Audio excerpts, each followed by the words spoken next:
everyone. Assalamualaikum. I'm Ahmad, one of the urologists in PPM and head of urology division for the surgical department. Okay, so as we know, infertility, so far most of us feel that infertility is mainly to a female problem, but actually as the topic by Dr. Chai says, 50% is actually male.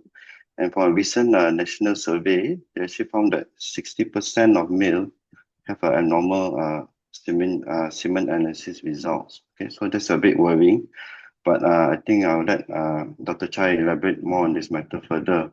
So I would like to introduce my colleague and friend, Dr. Chu Ann, who is a senior lecturer in urology division.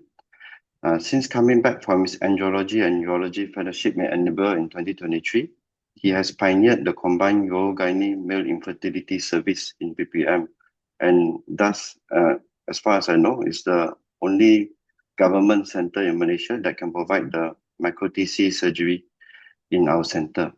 Dr. Chai is active in the field of men's health, being the secretary of the Malaysian Society of Andrology and the Study of the Aging Male, and also a member of the Global Andrology Forum. Apart from this, Dr. Chai is well recognized internationally in the field of endourology, being the Youth Committee Co-Vice Chairman of the International Alliance of Urolithiasis and Associate Member of the Asian Urological Society of Endoluminal and Technology. His publications are numerous in this field. Okay, without further ado, please welcome Dr. Chai. Thank you very much, Dr. Ahmad, for the very, very kind introduction. Good morning, everyone. Today, I'm very honored to present on the topic, the missing half urology male infertility service at University Malaya. In this talk, I would like to share an overview of our young male infertility service at University Malaya Medical Center, a service that aims to close the gap in comprehensive fertility care by focusing on the often overlooked male partner. Of course, before I start, I'd like to take a moment to thank my two andrology mentors, Mr. CJ Shukla as well as Mr. Roland Donat, with whom I had the pleasure to train under in this beautiful city of Edinburgh. As you can see from the background photo, Japan isn't the only place where sakura blooms in spring. They passed down all their kung fu to me with absolutely no holding back. Hence, I owe a lot to what I know today to their generosity and guidance. I would also like to take this opportunity to sincerely thank Prof. Mukri, Prof. Nugilis, and the Fertility team. Truly grateful to their leadership and generosity in including me in the care of male infertility patients. This collaboration has been instrumental in establishing an MDT approach in male infertility in University Malaya. This group photo was recently taken fresh last Saturday from a concluded Fertility Forum 2025, which was organized by the Fertility team. So let's dive in. How do we define infertility? Infertility is defined as the inability of a couple to conceive after 1 year of unprotected intercourse. It can be primary, where the man has never fathered a child, or secondary, where there was prior conception before. As mentioned earlier, male infertility is actually a global issue. 15% of couples globally are reported to be infertile, which accounts for 48 million couples worldwide. And about 50% of the cases, the male factor contributes either solely or partially. This underscores why it's no longer acceptable to focus only on the female partner in infertility investigation. In recent years, our Deputy Minister of Women, Family and Community Development reported that data from the National Population and Family Development Board, LPPKN, has shown up to 60% of abnormal sperm analysis being documented among Malaysian men undergoing fertility workup. The male factor is said to be a significant yet often under-recognized contributor to the declining national birth rate, which has shown a steady downward trend over the past 40 years. I had the privilege to co-supervise a PhD public health colleague. We looked into stigma in infertility and its psychosocial association among infertile men attending infertility clinic in Malaysia. We found that in our initial study, infertility has profound psychological effect on men, which often under-discussed, from depression and anxiety to low self-esteem and feeling of emasculation. These challenges are compounded by cultural expectation and stigma of infertility, which leads to many men who often suffer in silence and causing delaying help-seeking behavior, which can eventually worsen outcomes for the couple. In fact, the lack of awareness surrounding male infertility is not just limited to Malaysia, it's a global issue. In an effort to spark public interest and increase awareness, the world's first sperm race was held in Los Angeles just last April. Representatives from University California, LA and USC competed to see whose sperm could swim faster. The winner took home $10,000 in prize. Perhaps there's a champion in us too. The history of male infertility stretched back a long way. Earlier this year, my boss Prof. Ong brought me this book as a souvenir from a European conference, and it opened my eyes on how far the field has come. It all began with Anton van Leeuwenhoek's first observation of sperm under the microscope. From there, milestone follows. The first sperm bank was established in 1953, followed by the first successful IVF, which occurs in 1978. Then in 1999, we saw the first reported case of micro-TC, or microsurgical testicular exploration and sperm extraction, for surgical retrieval in men. At University Malaya, the fertility service was established way back in April 2013 under the visionary leadership of Prof. Mukri. Since then, it has grown into a well-established and comprehensive fertility unit. This flowchart illustrates the structured approach to reproductive treatment covering both female and male partners. 10 years later, in 2023, we took a significant step forward by launching the multidisciplinary combined Urogyne male infertility clinic. In this dedicated clinic, the andrologist and fertility team come together to see the couple holistically, offering joint consultations, comprehensive counselings, and expectation management before we formulate an individualized plan tailored for each couple. This is also the first combined male infertility clinic in a government setting in Malaysia. But this raises a very important question. Is an andrologist truly necessary in an already well-established fertility service? Or am I just here to make the MDT label sound a little bit more sexier? Let's understand this further. Male infertility can be categorized into pre-testicular, testicular, and post-testicular causes.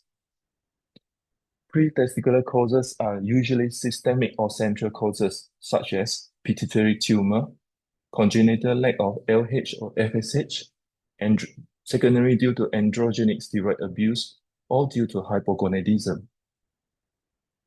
Testicular causes is usually due to the inability or abnormal sperm production by the testis, which can be due to infection, varicocele, primary testicular failure, or secondary to underdeveloped or undescended testes. Post-testicular causes can be due to abnormal sperm transportation or obstruction anywhere along the tract. This can be due to ejaculatory duct cysts, congenital or absence of vas deferens, in patients with prior vasectomy, or in patients with sexual dysfunction where performing sexual intercourse is not possible. The role of urology in the surgical management of male infertility primarily lies in addressing testicular and post-testicular causes. Varicocele is characteristic by tortuous or dilatation of tympaniform plexus or veins surrounding the spermatic cord. This is due to the deficiency of venous valves, which lead to the backflow of venous flow and increase in temperature surrounding the testis, which impairs spermatogenesis. Varicocele is usually diagnosed via clinical examination and ultrasound findings. Hence, it can be classified into 4 grades, where in the case of fertility, surgical treatment is warranted in grade 1 onwards. The repair of varicocele has been well documented to improve semen parameters. In this recently published meta-analysis in 2024, involving 82 studies and over 12,000 infertile men with clinical varicocele, surgical repair was associated with significant improvements across all key sperm parameters, namely sperm count, motility, and morphology. These findings reinforce the importance of recognizing and managing varicocele as a modifiable cause of male infertility. The repair of varicocele can be done in various ways. In our center, we perform varicocele repair via microsurgical subinguinal approach. This is because this approach has shown to have least recurrence rate as well as hydrocele complication, which is only up to 0.4%. In case of post-testicular causes, which is normally due to obstruction in sperm transportation, we offer transurethral resection of ejaculatory duct, TURED, for patients who has obstruction of the ejaculatory duct, which is usually diagnosed via ultrasound or cystoscopy examination. For patients who has congenital absence of vas deferens or had previous history of vasectomy, we can offer vasovasostomy in an effort to reconnect the vas, which offer promising patency rate of up to 97% and pregnancy rates of up to 73% if done within 3 years.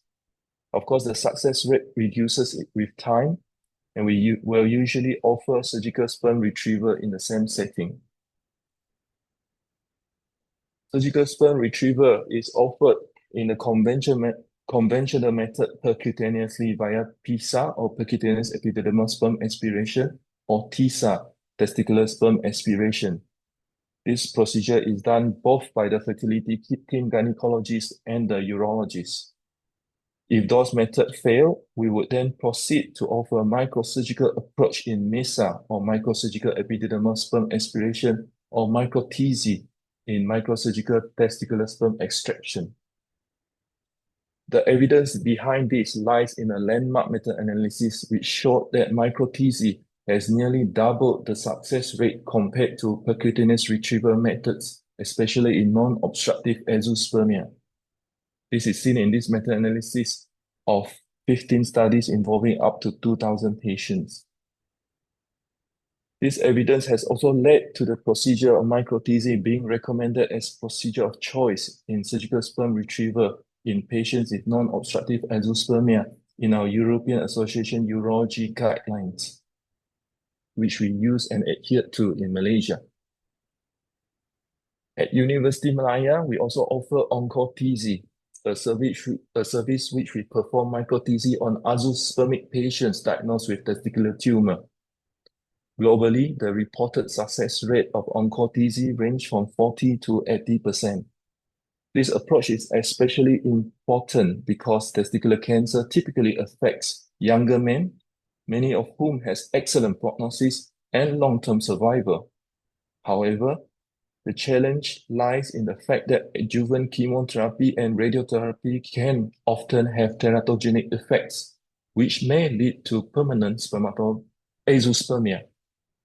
Therefore, OncoTZ offers a critical window of opportunity to preserve fertility before gonadotoxic treatment begins. Let me share a real case from our clinic. Previously, we were referred Mr. T, a 31-year-old man from Malacca who was married for 2 years. He noticed 3 months history of progressive non-tender right testicular swelling. On scrotal examination, we noted a 5 centimeter right testicular mass. A normal urology approach would be sending the patient for stain ultrasound as well as staging scan to send off tumor markers. Then we will then prepare the patient for sperm cryopreservation as recommended by the guideline before we proceed with radical inguinal orchidectomy, KIV, to put in a testicular prosthesis. Unfortunately, the semen analysis for this patient showed to have azoospermia. After thorough consultation and managing the expectation of the couple, we proceeded with encore TZ for this patient at the same setting for radical occlucectomy for his testicular tumor. This recorded video of his encore TZ procedure. Moving on, in recent years, AI has gained exponential popularity. The future of AI isn't coming, it's already here. In healthcare, AI too has garnered significant attention. Notably, Harvard Medical School now offers a dedicated AI course, reflecting its growing importance in clinical practice. I'm proud to share that University Malaya is the first center in Malaysia to adopt the AI Integrated Optical Microscopy AIOM technology, a service also provided by the UMFertility team. Using artificial intelligence and machine learning, the lens shock system is capable of performing semen analysis significantly faster and more consistently than conventional methods. Importantly, it also has the capability to measure sperm DNA fragmentation index, which is a valuable parameter in patients with recurrent IVF failure, where conventional semen parameters may appear normal. With that, I'd like to end my presentation for today. Thank you very much, and I'm open to any questions. Thank you very much for a very informative lecture. Right. Questions so far? Hope anyone that has any questions can post either in the Q&A or in the message box. But I think I will start first. So just want to ask, because for infertility, particularly in Malaysia, there's a lot of stigma, particularly for certain ethnic backgrounds. Do you notice any problems with that, Chai, when you see your patients in the NDT clinic? Well, yes, definitely, especially in patients, because our patients are multiracial and multi-ethnic groups, so certain rules may apply, especially when it goes to the tail end of male infertility service. The more sensitive ones being that donor sperm at the tail end, when we are not possible to offer any of the service available in overseas countries or internationally, we provide donor sperm service, whereas in Malaysia, this might not be available. In regards to stigma, of course, the social stigma around male infertility is usually tackled or focused around the female partner rather than the male. So it's usually less diagnosed, and then the male partner may also be shy to come forward. Hence, in our combined clinic, when we usually face the couples together, we are able to address this issue, and then they are less shy to express themselves and easier to manage their expectation at the same setting.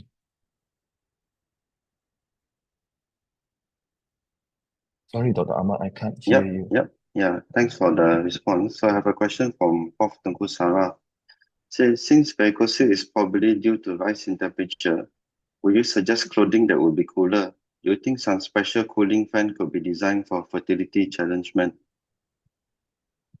Thank you, Prof, for the excellent question. The pathophysiology of varicocele, correct, it's due to the increased temperature around the testis. However, the cooling fan design or cooling pads to cool the area of the scrotum currently has not been done because the etiology or the pathophysiology is still at the cause, which is the dilated tympaniform plexus, which we can easily resolve by performing microsurgical varicocelectomy. This, in fact, is not a very major surgery because the incision is just 1.5 to 2 centimeter around at the area of the spermatic cord, which we will, under 16 times magnification via the microscope, we will identify and tie off each varicose veins. Patients are actually discharged the next day. So these are pretty acceptable procedure among our patients. Yeah, so we think that by addressing the underlying cause is more ideal to settle the varicocele problem. Okay, thanks, Chai. I think fourth Tungus, I was thinking that, with the engineers, you can do some air conditioning system for the squatter area, and whether that can prevent the formation of varicocele. Well, we can try instead of giving it to patients who are on the varicocele cohort. We can actually use this to address occupational hazard. Actually, the risk factors for male infertility, external risk factors, which are modifiable risk factors, can be occupational hazard, such as the chef, or patients who are in the heavy industrial area where they have approach to machineries which are constantly at high heat. So maybe this can be useful to this cohort of patients instead. Okay. And then a question from Prof. David. What are the major drivers of falling sperm counts globally? Thank you very much, Prof. David. These are multifactorial due to the various possible etiology and risk factors for male infertility, namely smoking, chronic alcohol consumption, and also various exposure to illicit drugs consumption.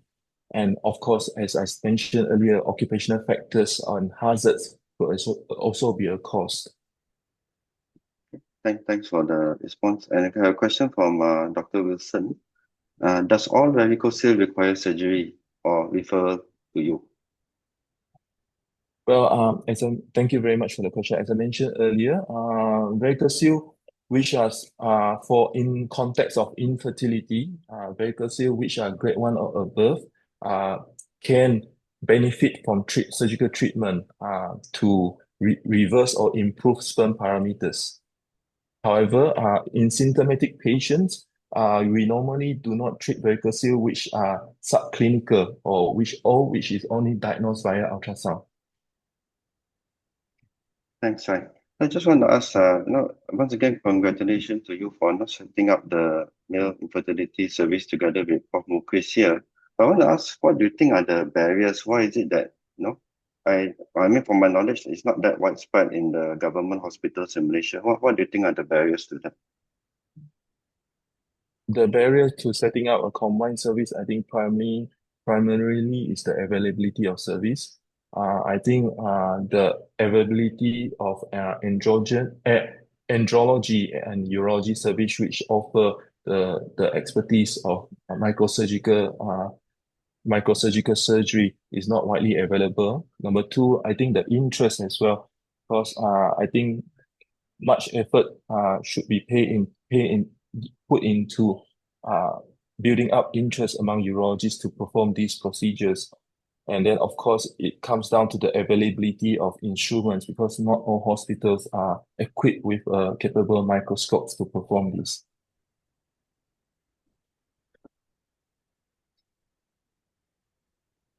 So I want to ask, there's another question from someone who will not be named.